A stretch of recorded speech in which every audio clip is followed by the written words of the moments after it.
ஓம் சாந்தி. எல்லோரும் குஷி குஷியாக இருக்கிறீங்களா? 28/6/2026 அதற்கு முன்பு ஒரிஜினல் டேட்டு 30/11/2010. முரளியுடைய தலைப்பு: ஒவ்வொரு மணி நேரமும் 5 ஸ்வரூபங்களின் பயிற்சி செஞ்சு மனதை சக்திசாலியானதாக ஆக்குங்கள். பாபா தான் உங்களுடைய உலகம் அப்படின்னா உங்களுடைய சம்ஸ்காரங்களையும் பாபாக்கு சமமாக்குங்க. ஸோ பிள்ளையார் மாதிரி பாபா தான் எங்களுக்கு உலகம்னு சொல்கிறீங்கல்ல, அவருக்கு சமமாகுங்க. ஹிந்தியில் உலகம்னா சன்சார். இப்போ அவர் தான் உங்கள் சன்சாரம்னா உங்கள் சன்ஸ்காரம் மாற்றுங்க அவருக்கு ஈக்குவலாக அப்படின்னு சொல்லியிருக்கிறாங்க. இப்போ பார்க்கறது ஒரே தேசத்தை சார்ந்த அனைத்து குழந்தைங்களையும் சந்திக்க வந்திருக்கிறார். ஸோ அதுதான் உங்கள் எல்லாருடைய உண்மையான தேசம். அது எவ்வளோ இனிமையான தேசம்னு உங்களுக்கு தெரியும் தானே. பாபா அந்த தேசத்திலிருந்து தான் எல்லா குழந்தைங்களையும் சந்திக்க வந்திருக்கிறார். ஸோ அப்போ பாபா சொல்கிறது பரந்தாமத்தை சொல்கிறார், ஆத்மாக்களின் தேசம். குழந்தைங்களுக்கும் அப்பாவை சந்திக்கிறதுல ரொம்ப மகிழ்ச்சி, தந்தைக்கு குழந்தைங்களை சந்திக்கிறதுல ரொம்ப மகிழ்ச்சி. ஸோ பாருங்க, பாபா சாதாரணமாக கண்ணுக்கு என்ன தெரியுதோ அதை பார்க்குறது கிடையாது. கண்ணுக்கு தெரியாத ஆத்மாவை பார்த்தாரு. இன்றைக்கி குழந்தைங்களோட எல்லா ரூபங்களையும் விசேஷமாக 5 ரூபங்களை பார்த்துட்ருக்காரு. ஸோ இப்போ பாருங்க, நம்மளுடைய 5 ஸ்வரூபத்தினால தான் 5 முகம் கொண்ட பிரம்மாவுடைய பாடல்கள் இருக்குது. உங்களுடைய 5 ரூபங்களையும் உங்களுக்கு தெரியும் தானே. முதல்ல உங்களுடைய ஜோதி ஸ்வரூபம், பிந்து ஸ்வரூபம், அது இப்போ உங்கள் முன்னாடி வந்துடுச்சு. அப்படியே அழைச்சிட்டு போகிறார் இல்லையா. பாபா சொன்னால் அது உங்கள் கண்ணு முன்னாடி வரணும். முரளி கேட்கும்போது அப்படி தான் கேட்கணும். ஸோ அப்போ பாபா சொல்கிறார், எத்தனை பிரகாசிக்கக்கூடிய அன்பான ரூபம் இது. 2வது தேவதை ரூபம். அந்த ரூபம் கூட எவ்வளவு அன்பானது, எவ்வளோ தனித்துவமானது. 3வது மத்தியில் வரக்கூடிய பூஜைக்குரிய ரூபம். 4வது இந்த சங்கமயுக பிராமண ரூபம், அதுவும் எவ்வளவு மகத்தானது. 5வது ஃபரிஸ்தா ரூபம். இந்த 5 ரூபங்களுமே எவ்வளவு இனிமையானவை. இன்றைக்கி பார்க்காத குழந்தைங்களுக்கு மனதுக்கான பயிற்சி கற்றுக் கொடுக்குறேன். ஏன்னா மனம் அப்பப்போ ஆத்மாவை தன் பக்கம் இழுத்துக்குது இல்லை. மனம் ஆத்மாவின் பக்கம் இருக்கணும், ஆனால் ஆத்மாவே மனம் தன் பக்கம் இழுத்துக்குது. அதனால் பாபா இன்றைக்கி மனதை ஒரே சீரான நிலைக்கு எடுத்துகிட்டு வரக்கூடிய பயிற்சி கற்றுக் கொடுக்குறார். நாள் முழுவதும் இந்த 5 ஸ்வரூப பயிற்சி பண்ணுங்க, அனுபவமும் செய்யுங்க. எந்த ரூபத்தை நினைக்கிறீங்களோ அதை அப்படியே மனதில் அனுபவம் செய்யுங்க. எப்படி ஜோதி பிந்துன்னு சொன்ன உடனே அந்த பிரகாசமான ரூபம் உங்கள் கண்ணு முன்னாடி வருது இல்லையா, அதே மாதிரி இந்த 5 ஸ்வரூபத்தையும் உங்கள் முன்னாடி கொண்டுட்டு வாங்க. அந்த ரூபத்தை அனுபவம் செய்யுங்க. ஒவ்வொரு மணி நேரமும் ஜஸ்ட் 5 செகண்ட் இந்த பயிற்சியில் ஈடுபடுங்கன்றார். குறைஞ்சபட்சம் இல்லை 5 செகண்ட் கூட ஒதுக்க முடியாதுன்னு சொல்ல முடியாது இல்லை. ஒரு செகண்ட் ஒரு ஸ்வரூபம். ஸோ இல்லாட்டினா கொஞ்சம் டைம் வந்துச்சுன்னா 5 நிமிஷம் கூட இதுக்கு ஒதுக்குங்க. ஒரு நிமிஷம் ஒவ்வொரு ரூபத்துக்கும். ஸோ ஒவ்வொரு ரூபத்தையும் உங்கள் முன்னாடி எடுத்துகிட்டு வந்து அனுபவம் செய்யுங்க. மனதை இந்த ஆன்மீக பயிற்சியிலே நாள் முழுவதும் பிஸியாக வச்சிருங்க. அப்போ உங்களுடைய மனம் இந்த பயிற்சியின் மூலமாக எப்போவுமே கரெக்டாக நீங்கள் சொல்கிற மாதிரி கேட்கும். எப்படி உடலுக்கான உடற்பயிற்சி உடம்பை ஆரோக்கியமாக வைக்கிறதோ, அதே மாதிரி இந்த பயிற்சி மனதை சக்திசாலியானதாக வைக்கும். ஒரு வினாடி கூட மனசுக்குள்ளே அந்த ரூபத்தை கொண்டுட்டு வாங்க. இது ஈஸியானதுன்னு புரியுது தானே? இல்லை ஜஸ்ட்டு ஒரு செகண்ட் ஒரு ரூபத்தை எடுத்துகிட்டு வர்றது கஷ்டமாக என்ன? கஷ்டமாக இருக்காது இல்லை? ஏன்னா இந்த பயிற்சியை நீங்கள் பல முறை செஞ்சுருக்கிறீங்க, ஒவ்வொரு கல்பத்திலையும் செஞ்சுருக்கிறீங்க. உங்களுடைய சொந்த ரூபத்தை முன்னாடி எடுத்துகிட்டு வர்றது கஷ்டமே கிடையாது. அந்த 5 ஸ்வரூபமும் உங்களுடைய சொந்த ரூபம் தானே. ஸோ ஒவ்வொரு ரூபமும் உங்கள் முன்னாடி வரும்போது அந்த ரூபத்தின் சிறப்பு அனுபவமாகும். ஆனால் குழந்தைங்க என்ன சொல்கிறாங்கன்னா, சில நேரத்தில் சொல்கிறாங்களாம், பாபா இந்த ரூபங்களை நாங்கள் அனுபவிக்க விரும்புகிறோம், ஆனால் மனம் வேறு பக்கம் போயிடுது அப்படின்னு சொல்கிறாங்க. ஸோ எந்த இடத்துல எவ்வளோ நேரம் மனதை நிலைநிறுத்த விரும்புகிறீங்களோ அதுக்கு பதிலாக என்ன ஆகிடுதுன்னா, வீணான தேவையற்ற எண்ணங்களும் சேர்ந்து வந்துடுது. சில நேரம் மனசில் ஒரு வித அஜாக்கிரதை உணர்வு வந்துடுது.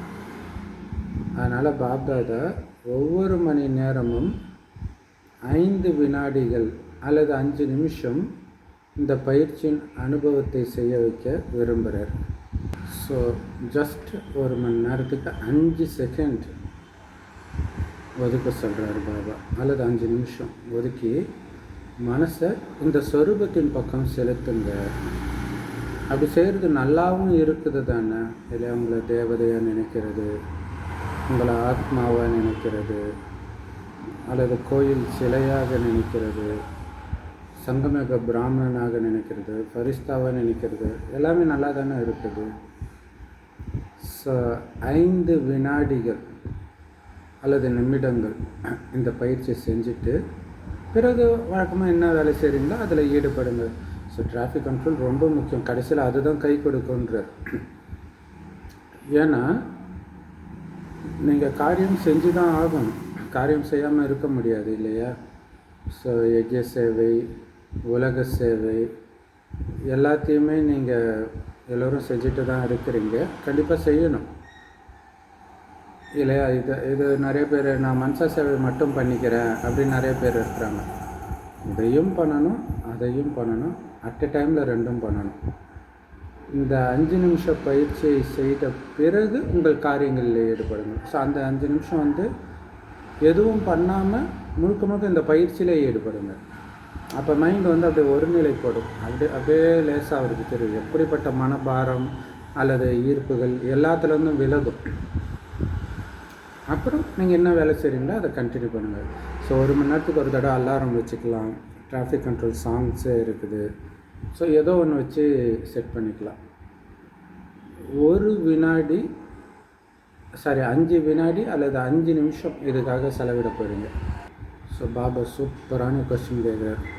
1 மணி நேரத்தில் என்னால் 5 நிமிஷம் கூட ஒதுக்க முடியாது, 5 செகண்டு கூட ஒதுக்க முடியாது அப்படின்னு நேரம் இல்லாதவங்க யாராவது இருக்கிறீங்களா?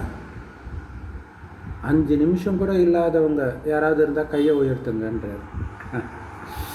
யாருமே கை உயர்த்தலை இல்லையா? அப்போ டைம் இருக்குது, இவங்க ஒதுக்கிறது கிடையாது.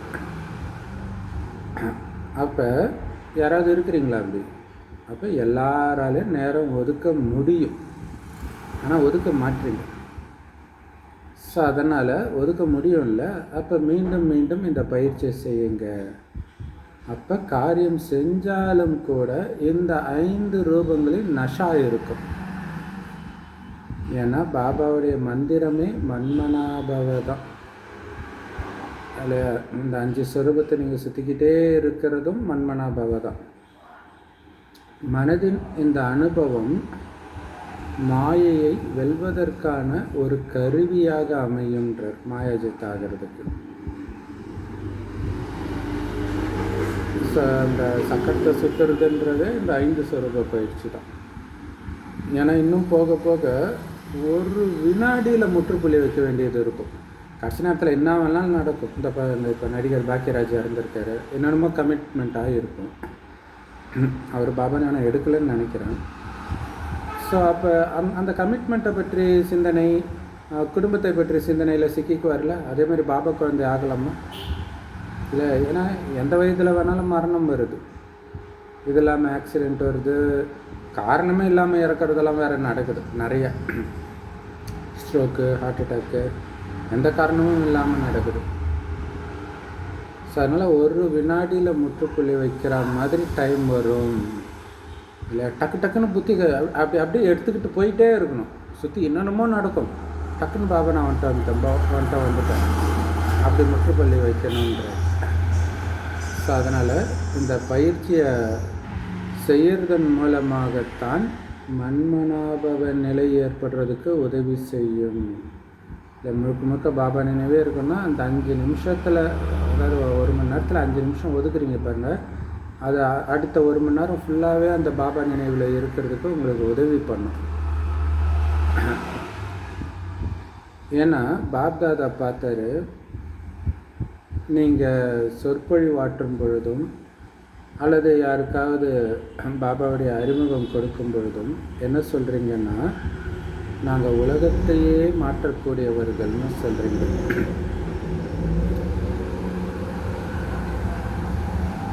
அப்போ பாபா கேட்குறார், உலகத்தையே உங்களால் மாற்ற முடியும் அப்படின்னா முதல்ல உங்கள் மனசை எந்த நேரத்தில் எந்த எண்ணத்தை உருவாக்கணும்னு நீங்கள் நினைக்கிறீங்களோ அந்த எண்ணத்தை அந்த நேரத்தில் உருவாக்குற அளவுக்கு சக்தி வாய்ந்ததாக ஆக்குங்க அப்படின்னு சொல்கிறார்.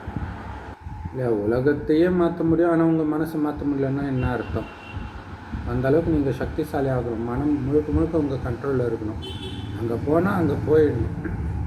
இல்லை எங்கள் அம்மா இறந்து கிடப்பாங்க, ஆனால் முரளியில் புத்தி மயங்கி கிடக்கணும். அதான் அம்மா சேர்த்தாலும் அல்வா சாப்பிடணுன்றார். முரளியின் கருத்துக்களை சிந்தனை பண்ணணும்.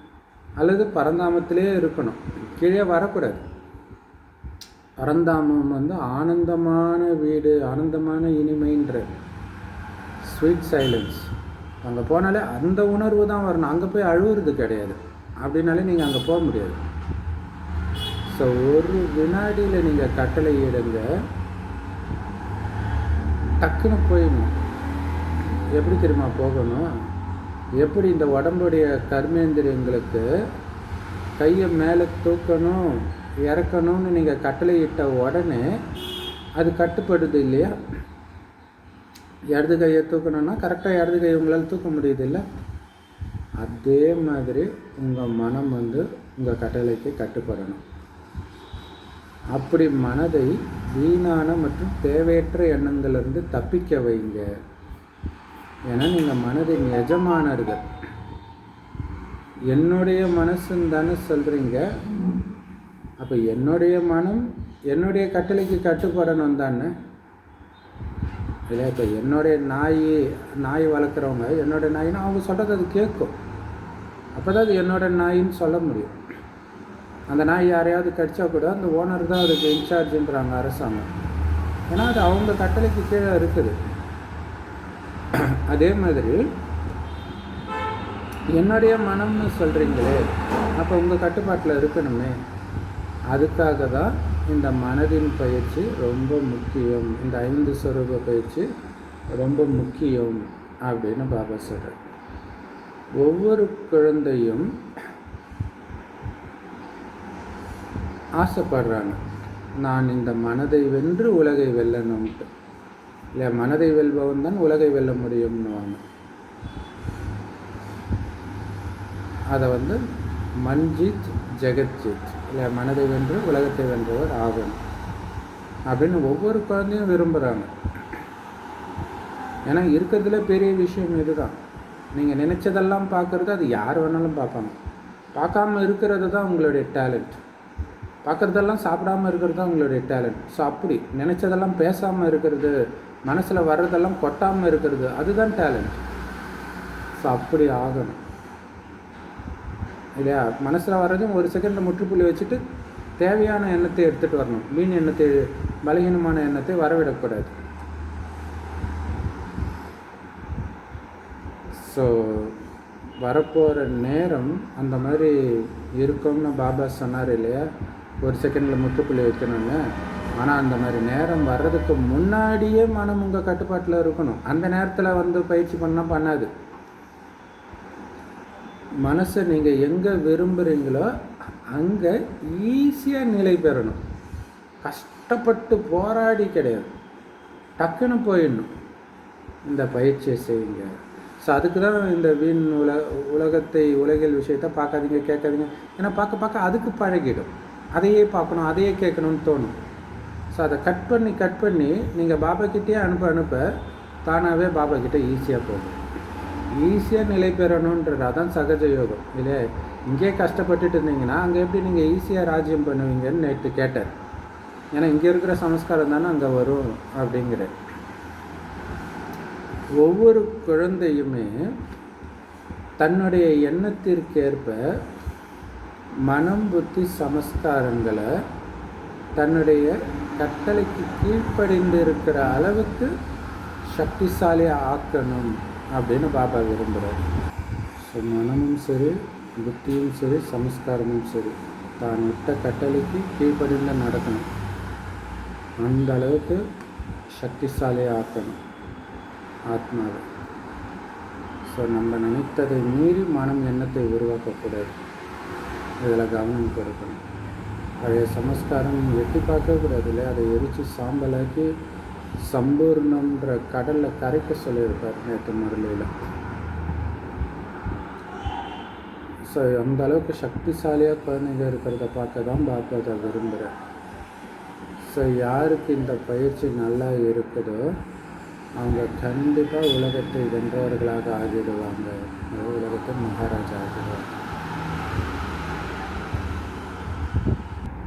ஸோ ஒவ்வொரு பாபா குழந்தைக்குமே கண்டிப்பாக பாப்தாதாவோட அன்பு இருக்குது, பிராமண பரிவாரத்தோட அன்பு இருக்குது, எல்லோருக்கும் அன்பு இருக்குது. குழந்தைங்களுக்கு பாபா மேலே இருக்கிற அன்பை விட பாபாவுக்கு குழந்தைங்க மேலே அதிகமாகவே அன்பு இருக்குது. அதனால தான் குழந்தைங்க புத்திசாலித்தனமாக ஒரு வேலையை நல்லா செஞ்சுருக்கிறீங்க. அதாவது என்னுடைய பாபான்னு சொல்லி பாபாவை உங்களுடையவராகவே ஆக்கிட்டீங்க. அதான் இருக்கிறதுல புத்திசாலித்தனம்ன்ற. இல்லை என்னோட பாபான்னு சொல்லி உங்களுடையவர் ஆக்கிட்டீங்க. இது எவ்வளோ பெரிய விஷயம். என்னோட பாபான்னு சொன்னாலே என்னுடையவர், அவ்வளோதான். ஒவ்வொரு குழந்தையும் என்னுடைய பாபான்னு நிச்சயத்தோடு தான் சொல்லுது. பாபா கூட என்னோட குழந்தைன்னு சொல்கிறேன். இந்த என்னுடைய அப்படின்ற அந்த வார்த்தை ஒரு அதிசயமே செஞ்சிடுச்சுன்ற. என்னுடைய பாபா, அன்பான பாபா அப்படின்னு நீங்கள் சொல்லும்பொழுது உங்கள் இதயத்தில் எவ்வளோ உற்சாகம் ஏற்படுது இல்லை? இப்போ ஒரு சிஎம் இருக்கிறாரு. அந்த சிஎம் எனக்கு சொந்தக்காரர்னா, அதாவது அந்த சிஎம் போஸ்ட்டுக்கு ஒருத்தர் வரவர், ஜெயிச்சு வரவர் என்னுடைய சொந்தக்காரர் அப்படின்னா எவ்வளோ சந்தோஷம் இருக்கும் நமக்கு இல்லை? என்னுடைய அப்பானா அவர் என்னோட அப்பான்னு எவ்வளோ சந்தோஷப்படுவோம். அப்படி இருக்கும்போது உலகமே கடவுள் நினைக்கிறவர் என்னுடைய அப்பா அப்படின்னா உங்களுக்கு எவ்வளோ சந்தோஷம் இருக்கும். அப்போ அவர் யாருன்னு தெரிஞ்சு நினைக்கணும். வெறும் என்னோடய பாபா மட்டும் இல்லை, இந்த பாபா யார், உலகத்தில் உள்ள அத்தனை பேராலையும் கடவுள் அப்படின்னு ஏற்றுக்கொள்ளப்பட்டவர். அவரை நோக்கி தான் எல்லோரும் கூக்குரலிடுறாங்க. அப்படிப்பட்டவர் என்னோட அப்பா அப்படின்னா உங்களுக்கு எவ்வளோ உற்சாகம் ஏற்படுதுன்றார். ஸோ பாபா கூட மறுபடி என்னோட குழந்தைகளேன்னு தான் சொல்கிறார். யாருக்காவது மாயையோட யுத்தம் நடக்குது அப்படின்னா அதுக்கு என்ன காரணம் தெரியுமா? அரை கல்பமாக மாயாவை நீங்கள் உங்களுடையவர் ஆக்கிட்டீங்க. அதனால தான் மாயா போக மாட்டேங்குது. திடீர்னு டைவர்ஸ் கொடுத்தா போயிடுமா? இல்லை இப்போ ஒரு மனைவியே பல வருஷம் வாங்கிட்டு திடீர்னு இன்னொரு பொண்ணை அழிச்சிட்டு அந்த பொண்ணு போனால் போயிடுவாளா? அந்த மாதிரி தான் மாயாவும். மாயாவோட கொடுத்தனை நடத்தி இருக்கிறீங்க. என்னோட மாயான்னு இருக்கிறீங்க. இப்போ கூட ஏதோ ஒரு குணம் இருந்துச்சுன்னா அது என்னோட குணம் தானே சொல்கிறீங்க. அப்போ மாயாவுக்கும் உங்கள் மேலே அன்பு இருக்கும் தானே? இல்லை, நீங்கள் மாயா மேலே அன்பு வச்சுருக்கிறீங்கன்னா மாயாவுக்கும் உங்கள் மேலே அன்பு இருக்கும் தானே? அதனால தான் அதை நீங்கள் விட்டாலும் அதை விட மாட்டேங்குது. அதனால் அது அடிக்கடி வர்றதுக்கு முயற்சி பண்ணுது. ஆனால் யார் மனதார என்னுடைய பாபான்னு சொல்கிறாங்களோ அவங்களுக்கு தந்தையுடைய உதவி கிடைக்குது மாயை வெல்வதற்கு. மனதார என்னுடைய பாபான்றதே ஒரு ரொம்ப ஆழமான விஷயம் இல்லை? அதை அனுபவம் பண்ணுறதுக்கு மனதார என்னோட பாபான்னா மாயா எதிர நிற்காதுன்னு சொல்கிறார். அப்போ அதோடைய அர்த்தம் என்னன்ற ஆழத்துக்கு போகணும், அந்த உணர்தலின் ஆழத்துக்கு. என்னோட பாபா எப்படி என்னோட கணவன், என்னோட மனைவி, அந்த ஒரு லௌகிக உறவுலே ஒரு அதிகாரம் இருக்குல்லையா, அந்த மாதிரி வரணும். அப்போ பாபாவுடைய உதவி கிடைக்கும்.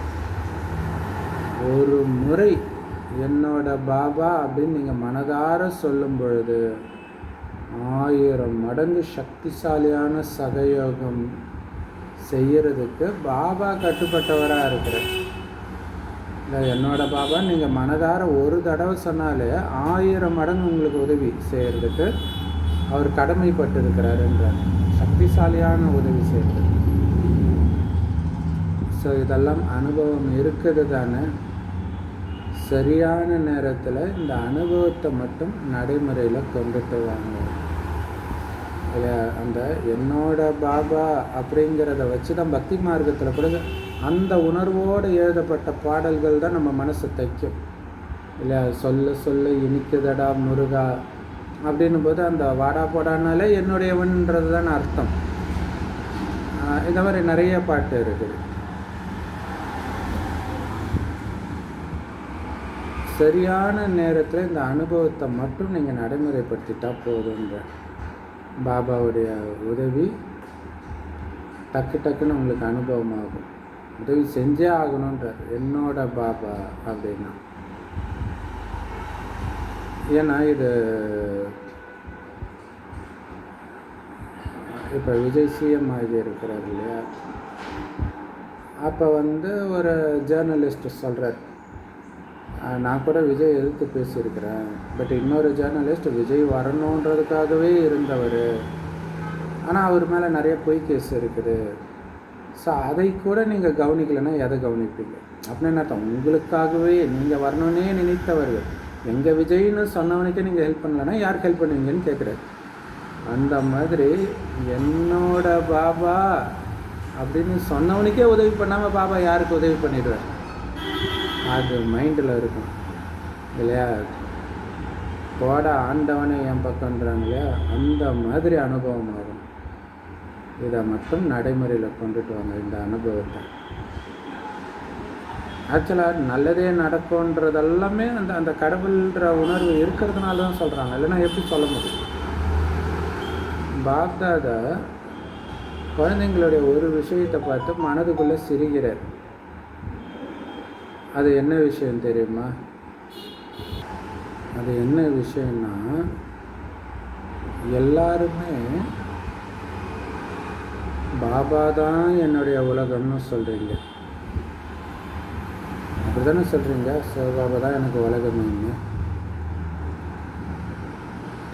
யாரெல்லாம் அப்படி சொல்கிறீங்க? கை உயர்த்துங்க. பாபா தான் என்னுடைய உலகம்னு. நல்லது, பாபா தான் உலகம், வேறு உலகம் எதுவுமே இல்லை தானே? ஆனால் வேறு ஒன்று இருக்குது. அது என்ன? சமஸ்காரம். எப்போ பாபா தான் உங்களுடைய உலகம் ஆகுதோ, ரெண்டாவதாக எனக்கு எந்த ஒரு உலகமும் கிடையாதுன்னு இருக்கிறீங்களோ, அப்போ சமஸ்காரம் எப்படி பிறப்பு எடுக்குது? வேறு சமஸ்காரம். பாபா தான் உலகம்னா இல்லை, இப்போ மதுரையில் இருக்கிறவங்க மதுரைக்காரங்க அந்த பாஷை தானே பேசுவாங்க. அப்போ பாபாவே உலகம்னா இப்போ பாபாவுடைய பாஷை, பாபாவுடைய நடத்தை அப்படி தானே இருக்கணும், நம்மளுடைய குணம் எல்லாமே. இப்போ பாப்தாதா இந்த நேரத்துக்கேற்ப சமஸ்காரன்ற வார்த்தையை நீக்க விரும்புகிறார். அந்த பழைய சமஸ்காரன்ற வார்த்தையை நீக்க முடியுமா? ஸோ யாரெல்லாம் இந்த பழைய சமஸ்காரம் எனக்கு தடை ரூபமாக ஆக முடியாதுன்னு நினைக்கிறீங்களோ அவங்க உறுதியான சங்கல்பம் செஞ்சு தீவிர புருஷார்த்தத்தின் மூலம் இப்போவே அதை முடிவுக்கு கொண்டுட்டு வர முடியும். செய்வோம், யோசிப்போம், பார்ப்போன்றதே வேண்டாம், செஞ்சே ஆகணும், இப்போவே டன், அப்படி இருக்கணுன்ற இப்போவே முடிவுக்கு கொண்டுட்டு வந்துடணும் எல்லா பலவீனத்தையும். ஸோ அந்த பழைய சமஸ்காரத்துடைய வேலை வர்றது, குழந்தைங்களுடைய வேலை அதை முடிக்கிறது இல்லையா? அந்த பாம்பு வீட்டுக்குள்ளே எங்கேயோ பூந்துச்சுன்னா ஏதாவது ஒரு டெக்னிக் மூலமாக பாம்பை வெளில முதல்ல வர வைப்பாங்க, அதுக்கப்புறம் தான் பிடிப்பாங்க, பிடிக்கிறதோ அடிக்கிறதோ. அந்த மாதிரி அதை வெளியில் வர வைக்க வேண்டிய வேலையை சூழ்நிலைகள் கண்டிப்பாக பண்ணும். அது வந்த உடனே அதை முடித்து அழிச்சிடணும், இருக்கிற இடம் தெரியாமல் காலி பண்ணணும். தைரியம் இருக்குதா? ஸோ இதுக்கு முன்னாடி கூட கை தூக்குனீங்க இல்லையா? பழைய சமஸ்காரமே வரக்கூடாதுன்றது பழைய முறையிலும் சொன்னார். ஸோ அதுக்கும் கை தூக்குனீங்க. அப்போ நீங்கள் சங்கல்பம் வச்சிங்க இல்லையா, பழைய சமஸ்காரத்தை தலை தூக்க விட மாட்டேன்ட்டு. ஸோ அப்படி நடக்கிறீங்களா அப்படின்னு செக் பண்ணுங்க. ஸோ பாபா சொன்னார்,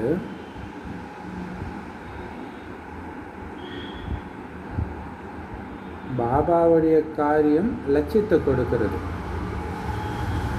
குழந்தைங்களுக்கு ஒரு லட்சியம் கொடுக்குறேன், ஒரு ஒர்க்கு கொடுக்குறாரு, இதை அடையணும், இதான் உன்னுடைய லட்சியம். அப்போ குழந்தைங்களுடைய காரியம் என்ன? பாபா என்ன சொல்கிறாரோ அதை செஞ்சே ஆகணும், இதுதான் குழந்தைங்களுடைய காரியம். ஸோ இப்படி யார் புரிஞ்சிருக்கிறீங்க? ஸோ அவங்க இந்த சமஸ்காரங்கள் மீது வெற்றி அடையிறதுக்கான டேட் ஃபிக்ஸ் பண்ணுங்க. ஸோ பக்தர்கள் சிவராத்திரி கொண்டாடுறதுக்கு ஒரு டேட் ஃபிக்ஸ் பண்ணுறாங்க, அவங்க இஷ்டத்துக்கு கொண்டாடிட்டு இருக்க மாட்டாங்க இல்லையா? அதே மாதிரி நீங்களும் உங்களுடைய பழைய சமஸ்காரத்தை முடிக்கிறதுக்கு ஒரு தேதி ஃபிக்ஸ் பண்ணுங்கள், முடிவு விழா கொண்டாடுங்க. அனைவருக்கும் சேர்த்து ஒரே தேதியை முடிவு செய்ய முடியாட்டினா கூட ஒவ்வொருத்தரும் தனக்குன்னு ஒரு தேதியை முடிவு செய்ய முடியும் தானே? எல்லாரும் மாறுறது நம்ம கையில் கிடையாது, பட் நீங்கள் மாறுறது உங்கள் கையில் தானே இருக்குது. செய்ய முடியுமா? டேட் ஃபிக்ஸ் பண்ண முடியுமா? முடியும்னா கை தூக்குங்க. செஞ்சிட்டிங்களா? செய்ய முடியுமா? அல்லது ஆல்ரெடி செஞ்சிட்டேன் பாபா, பழைய சமஸ்காரமே என்கிட்ட இல்லை பாபா அப்படின்னு சொல்கிறீங்களா? So double foreigners date fix பண்ணிட்டீங்களா? நல்லது. முன்னாடி உட்காந்துட்டு இருக்கிறவங்க டேட் ஃபிக்ஸ் பண்ணிட்டீங்களா? ஸோ டேட் ஃபிக்ஸ் பண்ணிட்டீங்க தானே? அப்போ பாப்தாதாவுக்கு எழுதி கொடுங்க அந்த டேட்டை. பாப்தாதாவும் கூட குழந்தைங்களுக்கு பரீட்சையில் பாஸ் ஆகிறதுக்கான தைரியத்தை கொடுப்பார் தானே? பிறகு ஆஹா குழந்தைகளே ஆஹா என்ற பாடல் பாடப்படும் இல்லையா? நம்ம அந்த டேட் ஃபிக்ஸ் பண்ணுறதுல தான் இருக்குது பாபா நம்மளை கடைசியில் வெளிப்படுத்துறது, காட்சி காட்டுறது எல்லாமே. ஸோ யார் சங்கல்பம் செஞ்சு அதன்படி நடைமுறையில் செயல்படுறாங்களோ அவங்களுக்கு ஒரு விழா கொண்டாடப்படும். சூப்பரில் ஒரு சங்கல்பம் செஞ்சிட்டாங்கன்னா அதை அப்படியே ஃபாலோ பண்ணிடணும், அவங்களோட குணமாக மாறிடணும். அப்படி இருக்கிறவங்களுக்கு ஒரு விழா கொண்டாடப்படும். ஏன்னா அந்த குணம் மாறிச்சான்னு வித்தியாசம் தெரியும் தானே? ஸோ யார் டேட்டை ஃபிக்ஸ் பண்ணுறாங்களோ அவங்க முன்னேறுவதில் நெருக்கமானவர்களாக மாறுவாங்க. ஸோ அந்த மாற்றம் தெரிய தொடங்கும் அவங்களுடைய நடத்தையில், முகத்தில், பேச்சில். ஸோ யாருடைய நிலை எழுதி கொடுத்த டேட்டுக்கு ஏற்ப முழுமை அடையுதோ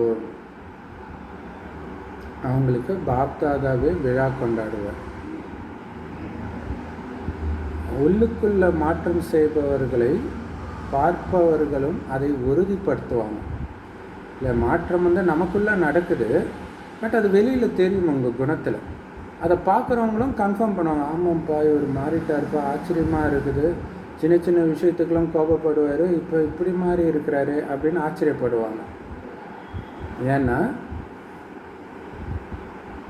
நீங்கள் மற்றவர்களுடைய தொடர்புலையும் வருவீங்க தானே. மெயினாக உங்கள் வீட்டில் இருக்கிறவங்களுக்கு அது தெரியும். அடுத்தது உங்கள் சென்டரில் இருக்கிறவங்களுக்கு அது தெரியும். நீங்கள் வேலை பார்க்குற இடத்துல இருக்கிறவங்களுக்கு அது தெரியும். நீங்கள் ஒரு கடை நடத்துறீங்கன்னா உங்கள் கஸ்டமருக்கு தெரியும். மாற்றத்தின் சமஸ்காரம் யாருடைய தொடர்புலையாவது வரும்போது வெளிப்படத்தானே செய்யும். நீங்கள் மாறியிருந்தால் மாறின சமஸ்காரம் வெளிப்படும், இல்லாட்டினா பழைய சமஸ்காரம் வெளிப்படும் இல்லையா? வெளிப்பட்டே தீரும். ஏன்னா நான் மாஸ்டர் சர்வசக்திவான் அப்படிங்கிற தூய்மையான போதை ஒவ்வொரு குழந்தைகிட்டையும் இருக்கிறத பாப்தாதா பார்த்தார். இல்லை, நான் மாஸ்டர் சர்வசக்திவானாலே என்ன அர்த்தம்? நான் சாதாரணமானவன் இல்லை, விசேஷமானவன். என்னுடைய வார்த்தைகள் விசேஷமாக, என்னுடைய பார்வை விசேஷமாக உயர்ந்ததாக இருக்கும். அந்த போதை இருக்கணும். ஸோ அது இருக்குது. குழந்தைங்களுக்கு அந்த போதை இருக்கிறத பாபா பார்க்குறேன். நீங்கள் மாஸ்டர் தானே. எப்போ சர்வசக்திவானாக இருக்கிறீங்களோ அப்போ நீங்கள் நினச்ச காரியம் நடக்கணும். அதுக்கு பேர் தான் சக்தி இல்லையா? நீங்கள் நினச்சது இல்லையா, அதாவது வெளியில் நடக்கிறத விடுங்க, உங்களுக்குள்ளே எடுத்துகிட்டு வரக்கூடிய ஒரு மாற்றத்தை எடுத்துகிட்டு வரணும்னு நீங்கள் நினைக்கிறீங்க, டக்குன்னு அதை நடந்துடணும். அவ்வளோதான். இதை விடணும்னா விட்டுடணும், இந்த மாற்றத்தை ஏற்படுத்தணும்னா ஏற்படுத்திடணும். அப்போ தான் நீங்கள் சர்வசக்திவான்னு சொல்ல முடியும். நல்லது. ஸோ செம பவர்ஃபுல் முறையில் இல்லையா? ஸோ இன்றைக்கி முதல் முறையாக வந்திருக்கிறவங்கள பாபா எழுந்திரிச்சு நிற்க சொல்கிறாரு. பாருங்கள் எத்தனை பேர் வந்திருக்கிறீங்க. பாபா வாழ்த்து தெரிவிக்கிறாரு. மதுபன் வந்ததுக்கு வாழ்த்துக்கள் வாழ்த்துக்கள் வாழ்த்துக்கள். ஸோ டூ லேட் போர்டு போடுறதுக்கு முன்னாடி நீங்கள் வந்துட்டீங்க. அதனால் முழு பிராமண பரிவாரத்துக்கும் உங்கள் மேலே இந்த சுப ஆசை இருக்குது. அது என்னென்னா, நீங்கள் லாஸ்ட்டாக வந்தாலும் டபுள் முயற்சி பண்ணி, இரட்டை முயற்சி செய்து ஃபாஸ்ட்டாக போகணும், இல்லை டபுள் ஸ்பீடில் போகணும். பாப்தாதாவுக்கு கண்டிப்பாக இந்த சுப ஆசை இருக்குது. இது முழு பரிவாரத்துடைய சுப ஆசை. ஸோ அதை செய்கிறதுக்கு, இரட்டை முயற்சி செய்கிறதுக்கு, எப்போவுமே டபுள் ஸ்பீடில் போகிறதுக்கு தைரியம் இருக்குதா?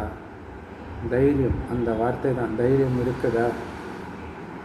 இன்றைக்கி யார் வந்திருக்கிறாங்களோ அவங்களுக்கு இந்த தைரியம் இருக்குது. கடைசியாக வந்தாலும் ஃபாஸ்ட்டாக போய் ஃபஸ்ட்டில் வாங்க, முதல் நம்பரில் வாங்க. முதலிடம் மட்டும் கிடையாது, முதல் தரமான முறையில் முதலிடம் பிடிங்க. அது சாத்தியம்தான். எங்களால் வேகமாக போய் முதலிடத்தை பிடிக்க முடியும்னு நினைக்கிறவங்க கையை உயர்த்துங்க. எங்களால் அது முடியும் பாபா, நாங்கள் செஞ்சு காட்டுறோம் பாபா அப்படின்னு நினைக்கிறவங்கள பாபா கை உயர்த்த சொல்கிறேன்.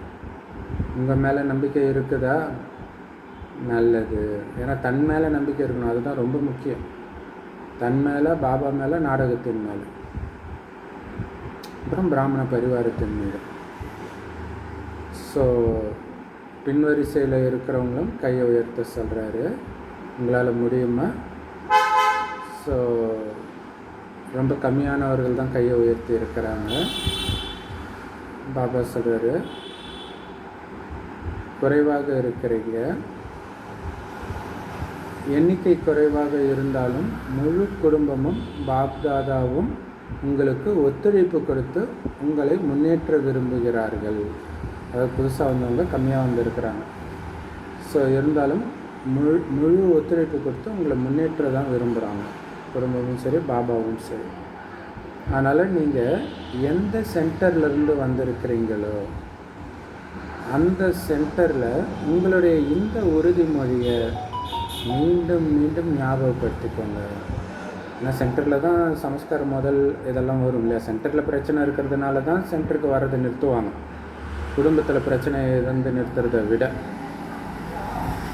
ஸோ அதனால தான் இதை மறுபடியும் ஞாபகப்படுத்திக்கோங்க சென்டர்லன்ற. இது சாத்தியமானது தான், அசாத்தியமானதெல்லாம் கிடையாது. ஆனால் அதுக்கு இரட்டை கவனம் வேணும், டபுள் அவேர்னஸ், டபுள் அட்டென்ஷன் வேணுன்ற அதிகப்படியான கவனம் இருக்கணும்.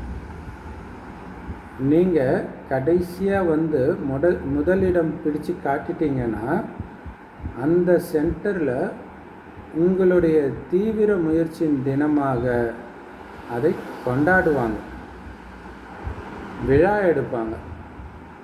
மிக விரைவில் தந்தைக்கு சமமாக ஆகியே காட்டணும் அப்படிங்கிற ஆர்வம் எல்லாருடைய இதயத்திலும் இருக்குது இல்லை. சீக்கிரமாக ஆகி காட்டணும், அது ரொம்ப முக்கியம். குழந்தைங்க அமிர்த வேலையில் பாபா கிட்ட பேசும்போது பாப்தாதா குஷி ஆகிறார். ஆஹா குழந்தைகளே ஆஹா, பழைய குழந்தையாக இருந்தாலும் சரி புது குழந்தையாக இருந்தாலும் சரி, தந்தை ஒவ்வொரு குழந்தைக்கும் தன்னுடைய இதயபூர்வமான ஆசீர்வாதங்களை கொடுக்கிறார். நீங்கள் எடுத்து வைக்கிற ஒவ்வொரு அடிக்கும் ஈடாக பாபா 1000 அடிகள் உதவி செய்வார். ஏன்னா இப்போ காலத்தின் மாற்றம் மிக தீவிர வேகத்தில் போயிட்டு இருக்குது. உலகமே மாறுறதை நம்ம பார்க்குறோம்.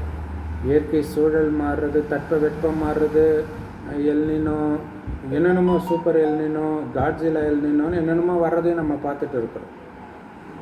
அப்போ அதற்கேற்ப நாமளும் தீவிர வேகத்தில் முன்னேறணும். அதுக்கு பாபா உதவி செய்வாருன்றார். தைரியம் வைங்க, முதல் அடி எடுத்து வைங்க, பாபா பல அடி முன்னாடி உங்களை எடுத்துகிட்டு போவாருன்றார்.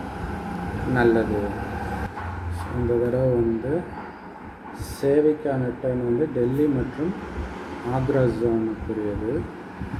டெல்லி ஆரம்பத்திலேருந்து சேவையில் புது புது விஷயங்களை செஞ்சுட்டு வருதுன்னு பாப்தாதா கேள்விப்பட்டிருக்காரு. செஞ்சுருக்கிறீங்க தானே? ஸோ டெல்லி செஞ்சுருக்குது. அதனால் இப்போ சேவையில் ஏதாவது புது கண்டுபிடிப்புகளை உருவாக்குங்க. இப்போ நீங்கள் நடத்துகிற சொற்பொழிவுகள் மற்றும் நிகழ்ச்சிகள் நல்லா தான் இருக்குது. ஏன்னா அதன் மூலம் வளர்ச்சி ஏற்படுது மற்றும் புதிய உறவுகள் உருவாகுது. ஸோ அதே மாதிரி இப்போ நடந்துட்டு இருக்கிற சேவையின் முறைகளும் நல்லா தான் இருக்குது அப்படின்னு பார்க்க சொல்கிறது. ஆனால் இந்த மாதிரி நிகழ்ச்சிகள் வந்து நீண்ட காலமாக நடந்துட்டு தான் இருக்குது. அதனால் இதில் ஏதாவது ஒரு புதிய விஷயத்தை கொண்டுட்டு வாங்க. அது சேவை செய்கிறவங்களுக்கு புது ஆர்வத்தையும் புது உற்சாகத்தையும் தரணும்.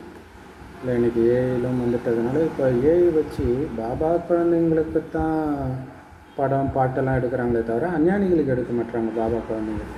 அப்போ தானே அஞ்ஞானிகள் வருவாங்க. ஸோ அதை ஏன் பண்ணுறது இல்லைன்னு தெரில, எங்கேயுமே பண்ணுறது கிடையாது. ஸோ செய்வீங்க தானே, நல்லது. அனைவரையும் உற்சாகத்தில் கொண்டுட்டு வந்து அனைவரையும் அதில் பிஸி ஆக்குங்க. அந்த மாதிரி புதுமை எடுத்துகிட்டு வந்து இந்த மாதிரி பெரிய நிகழ்ச்சிகளில் சொற்பொழிவு ஆற்றுபவர்கள் என்னவோ பிஸி ஆகிடுறாங்க. ஆனால் மற்றவங்க வெறும் துணையாக மட்டுமே இருக்கிறாங்க. அதுவும் அவசியம்தான், துணையாக இருக்கிறதும் அவசியம்தான். ஆனால்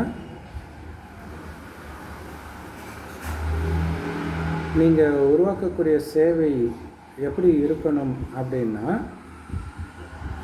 அதில்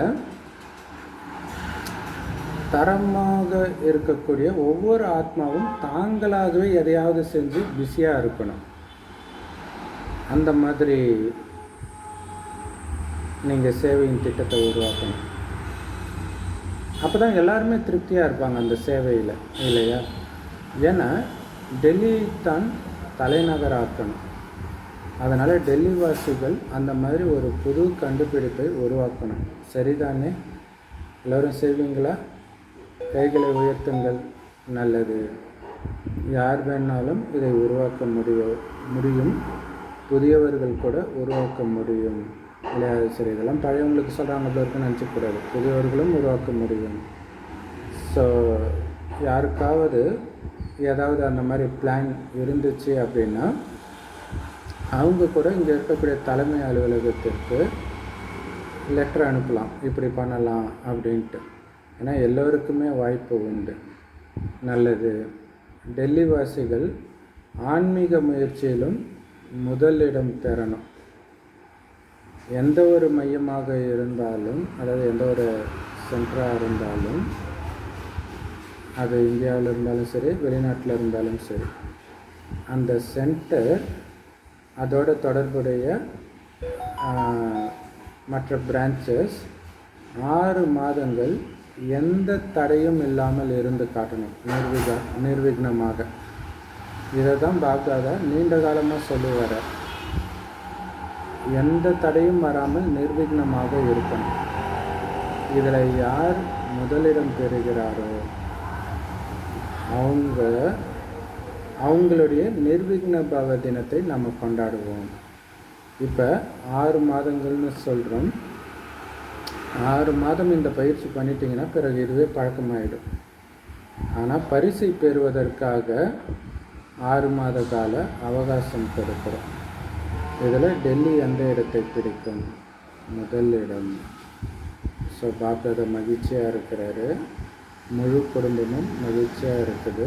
திருப்தியான நிலையின் புகழ் ஓங்கட்டும் இல்லையா? திருப்தியாக இருக்கணும், அப்போ தான் தடையே வராது.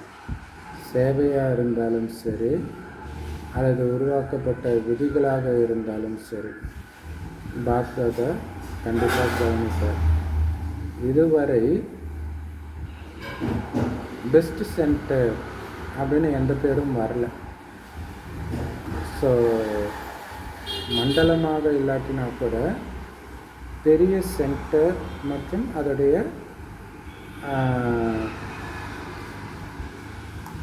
பிரான்ச்சஸ் இந்த மாதிரி முயற்சி செய்தாலும் பாப்தாதா கவனிப்பார். சீக்கிரம் உங்கள் அடிகளை முன்னோக்கி வையுங்கள். ஏன்னா எப்போ என்ன நடக்கும்னே தெரியாது. கடைசி நேரத்தின் தேதியை குறிப்பிட மாட்டோம். இது ரொம்ப முக்கியம். ஏன்னா நிறைய பேர் எப்போ நடக்கும்ன்றாங்கல்ல, அது பாபாவை தவிர யாருக்குமே தெரியாது. இது பைபிளில் இயேசு கூட சொல்லுவார், இது பரமபிதாவை தவிர யாருக்கும் தெரியாது அப்படின்ட்டு. நல்லது. ஆக்ரா மண்டலம் அரசாங்கத்தின் பட்டியலில் ஆக்ரா எப்படி புகழ் பெற்றதோ அதே மாதிரி ஆக்ராவாசிகள் ஏதாவது ஒரு சேவையை கண்டறிந்து ஆல்மைச்சி கவர்மெண்ட் முன்னிலையிலும் புகழ் பெறணும். ஆக்ராவில் தாஜ்மஹால் இருக்கிற மாதிரி ஏதாவது விசேஷமாக செய்யுங்க. நம்பிக்கை இருக்குது, அதற்கான வாழ்த்துக்கள். என்ன செய்வீங்க? எவ்வளோ காலத்தில் செய்வீங்க? அதுவும் ரொம்ப முக்கியம் இல்லையா? சீக்கிரமாக பண்ணணும். எது பண்ணாலும் இப்போவே பண்ணணும். இப்போது இல்லையில் எப்பொழுதும் இல்லை. ஸோ மேலா திருவிழா மெகா ப்ரோக்ராம் செய்வோம் அப்படின்னு குழந்தைங்க பதில் கொடுத்துருக்குறாங்க. பாபா சொல்கிறார், மெகா ப்ரோக்ராம்லாம் எல்லோருமே செஞ்சுக்கிட்டு தான் இருக்கிறீங்க. ஆனால் எந்த மண்டலமும் செய்யாத ஒரு புதிய கண்டுபிடிப்பை ஆக்ரா உருவாக்கணும். ஸோ பாபா புதுமையை தான் விரும்புகிறார். அதுதான் ரொம்ப முக்கியமான விஷயம். ஏன்னா ஆக்ரா எல்லோரும் பார்க்குறதுக்கு தகுதி பெற்ற இடம் இல்லை. வெளிநாட்டிலேருந்து வந்தாலே ஆக்ராவுக்கு போக மாட்டாங்க. முதல்ல ஆக்ராவுக்கு தான் போவாங்க இல்லை. தாஜ்மஹால் தான் மெயின். ஸோ அப்போ அங்கே அந்த மாதிரி ஒரு விசேஷமான சேவை நடக்கணும் இல்லை.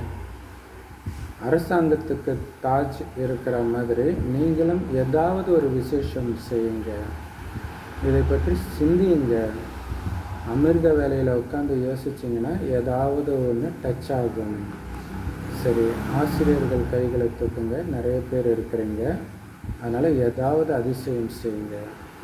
மற்றபடி பாப்தாதா எல்லா குழந்தைங்கக்கிட்டையும் இதை தான் சொல்கிறேன். அதாவது இப்போவே ஏதாவது ஒரு புதுமையை கொண்டுட்டு வாங்க. எந்த சேவை நடந்துட்டு இருக்குதோ பாருங்கள். புதுமை வேணும், அதுவும் இப்போவே வேணுன்ற தான் எல்லா குழந்தைங்கக்கிட்டையும் பாபா சொல்கிறேன். எந்த சேவை நடந்துகிட்டு இருக்குதோ அது காலத்துக்கு ஏற்ப புதுமையாக தான் இருக்குது. ஆனால் இப்போ புது கண்டுபிடிப்பை செய்யுங்க, ஒவ்வொரு முறையிலும் புதுமையாக செய்யுங்கன்னு. எந்த மண்டலமாக இருந்தாலும் புதியதை கண்டறிங்கள். இல்லையா, கமல்ஹாசன் இதுக்கு முன்னாடி சின்ன வயசில் படம் எடுக்கும்போதெல்லாம் ஒவ்வொரு படமும் டிஃப்ரெண்ட்டாக இருக்கும், வெவ்வேறு கெட்டப்பு, ஏதாவது ஒரு புதுமை பண்ணுவார்.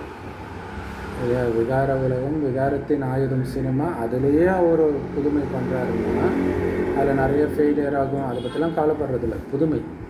அப்போ நம்ம எவ்வளவு பண்ணணும்? ஸோ எந்த மண்டலமாக இருந்தாலும் புதியதை கண்டறியுங்கள். மற்றபடி ஒவ்வொரு குழந்தையும் தந்தைக்கு அன்பானவர்கள், காணாமல் போய் கண்டெடுக்கப்பட்டவர்கள் தான். நீங்கள் எப்போவுமே பறந்துக்கிட்டே இருக்கணும், மற்றவர்களும் பறக்க வைக்கணும் அப்படிங்கிறது தான் தந்தையுடைய விருப்பம். நல்லது. ஸோ நலபுரத்தில் உள்ள எல்லா குழந்தைங்களுமே பாபாவுடைய இதயத்துக்கு நெருக்கமானவர்கள் தான். ஒவ்வொரு குழந்தைகளும் நாம் தீவிர புருஷார்த்தியாகி தந்தையை உலகத்துக்கு வெளிப்படுத்தணும் அப்படின்னு லட்சியத்தை மீண்டும் மீண்டும் நினைவில் எடுத்துட்டு வரணும். அதுதான் லட்சியம்.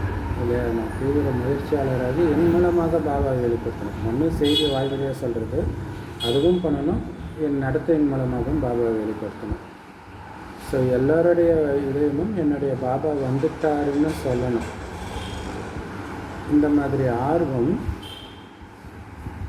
மற்றும் உற்சாகம் கொண்ட சங்கல்பம் இப்போ பாப்தாதாவை வந்தடையுது. இந்த ஆர்வம் மற்றும் உற்சாகம் பெரும்பான்மையானவர்களுடைய இதயத்தில் வந்துடுச்சு.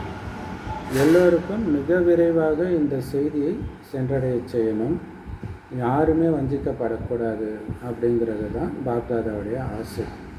எல்லோரும் ஏதாவது ஒரு ஆஸ்தியை பெறணும். ஜீவன் முக்தி இல்லாட்டினா அன்பின் மூலமாக முக்தின்ற ஆஸ்தியாவது பெறணும். ஏன்னா தந்தை எல்லோருக்கும் ஆஸ்தி கொடுக்க விரும்புகிறார். நீங்கள் எத்தனை பேருக்கு ஆஸ்தியை பெற்று கொடுக்குறீங்களோ அந்த அளவுக்கு உங்களுக்கும் உங்களுடைய ராஜ்யத்தில் ராஜ்ய அதிகாரிங்கிற ஆஸ்தி கிடைக்கும். மற்றவர்களுக்கு ஆஸ்தி வாங்கி கொடுக்கறதுக்கு நீங்கள் எந்தளவுக்கு உதவியாளராக இருக்கிறீங்களோ அந்தளவுக்கு நீங்கள் ராஜ்ய அதிகாரின்ற ஆஸ்தி உங்களுக்கு கிடைக்கும், உயர்ந்த பதவி கிடைக்கும்.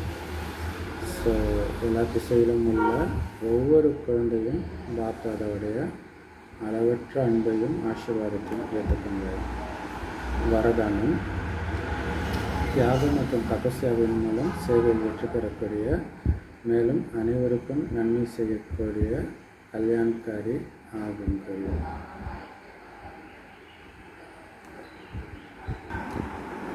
வரதானம் தியாகம் மற்றும் தபஸ்யா மூலம் சேவையில் வெற்றி பெறக்கூடிய, மேலும் அனைவருக்கும் நன்மை செய்யக்கூடிய கல்யாண்காரி ஆகுங்கள்.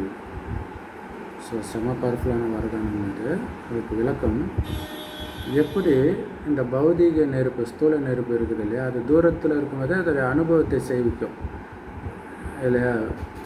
ஒரு தடவை எங்கள் வீட்டுக்கு எதிர் வீடு, குடிசை வீடு, அது நெருப்பு பிடிக்குது. ஆனால் தீபாவளி டைம். ஸோ அது நெருப்பு பிடிக்கிறதுக்கு முன்னாடியே நாங்கள் எங்கள் வீட்டில் வாசலில் விளையாண்டுட்டுருக்குறோம். ஒரு மாதிரி என்ன இது அனலாக இருக்குது. ஏன்னா அது கண்ணுக்கு தெரியல அந்த நெருப்பு, ஆனால் உள்ளே எரியுதுக்குள்ளே இருக்குது. பயங்கரமாக அனலாக இருந்துச்சு. அப்புறம் கொஞ்சம் நேரம் கழித்து தான் அங்கே நெருப்பு கண்ணுக்கு தெரிஞ்சுது.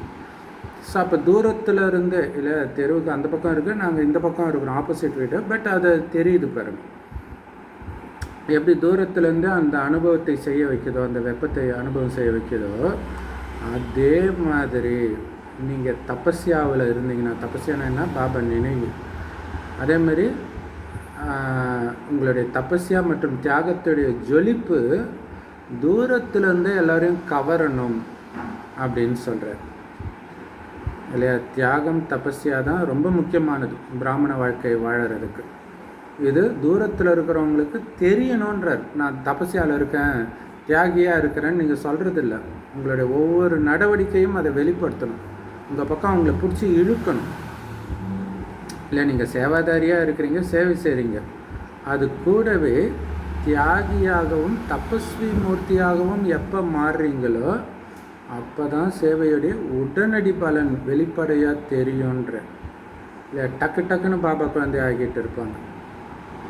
அப்படியே ஏதோ கடவுள் முன்னாடி நின்ன மாதிரி அனுபவம் ஆகும் உங்கள் முன்னாடி நின்னது. இப்போ தியாகம்னா என்ன, தபஸ்யானா என்னன்னு சொல்கிறது. தியாகி அப்படின்னா உங்களுடைய பழைய சங்கல்பம் சமஸ்காரம் இதை மொத்தமாக தியாகம் பண்ணவங்கன்னு அர்த்தம். இல்லை இது என்னுடைய குணம், இது என்னது, அந்த உணர்வே அதை என்ன தானே முன்னாடி வைக்கணும், இந்த மாதிரி எந்த விதமான எண்ணமும் வரல, சமஸ்காரமும் இல்லை. எந்த விதமான பழைய சங்கல்பமோ சமஸ்காரமோ தெரியவே கூடாது. அதுக்கு பேர் தான் தியாகி. தபஸ்வி அப்படின்னா உங்களுடைய புத்தியின் நினைவாக இருந்தாலும் சரி, உங்களுடைய பார்வையாக இருந்தாலும் சரி, இது ரெண்டுத்துலேயும் ஆன்மீக ஸ்வரூபம் மட்டும்தான் தெரியணும், வேறு எதுவுமே தெரியக்கூடாது. தான் தபஸ்வி இல்லையா? அவங்க பணக்காரங்களா, ஏழையா, கருப்பா, வெள்ளையா, குட்டையா, நெட்டையா, ஆணா, பெண்ணா, எதுவும் தெரியக்கூடாது. ஒரு ஆத்ம தீபத்தை நான் எரிய வச்சுட்டு இருக்கிறேன். அணைஞ்சு போன தீபத்துக்கு ஞான எண்ணெய் ஊற்றிட்டு இருக்கிறேன். இது மட்டும்தான் உங்களுக்கு தெரியணும். அதுதான் தபஸ்வின்றார் இல்லையா? பாபாவை நினைக்கிறது, இன்னொன்று ஆத்மஸ்வரூபத்தில் இருக்கிறது. ஸோ உங்களுடைய, அதாவது தியாகி தபஸ்வியாக இருக்கக்கூடியவர்களுடைய ஒவ்வொரு எண்ணமும்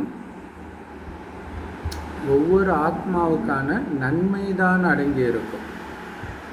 அப்போ தான் உங்களை அனைவருக்கும் நன்மை செய்யக்கூடிய கல்யாண்காரின்னு சொல்ல முடியும் இல்லையா?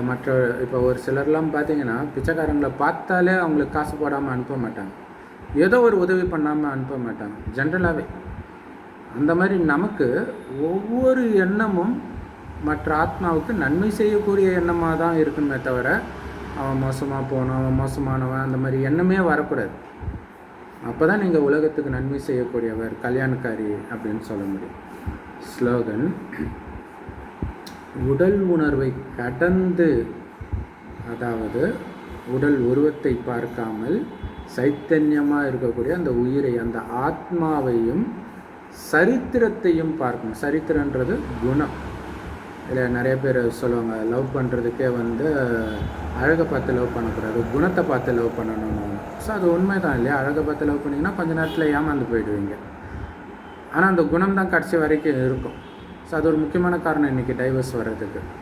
ஸோ அது மாதிரி நீங்கள் அந்த ஆத்மாவையும் ஆத்மாவுடைய குணமும் தான் தெரியணும். அதுவும் அந்த குணமே ஆதி குணம் அனாதி குணம் தான் தெரியணும். இப்போ இருக்கக்கூடிய குணம் தெரியக்கூடாதுன்ற அவ்யக்த இஷாரா. எப்போவுமே மகிழ்ச்சியாக இருக்கணும்னா உங்களுடைய சுபாவத்தை சரளமாக ஆக்கிக்கோங்க. சகிப்புத்தன்மை, அதாவது டாலரேட் பண்ணக்கூடியவராக ஆகுங்க. அதுக்கு விளக்கம்: நீங்கள் எல்லோருமே மாஸ்டர் உலகத்தை உருவாக்குபவர், அதாவது மாஸ்டர் விஸ்வ மாதா.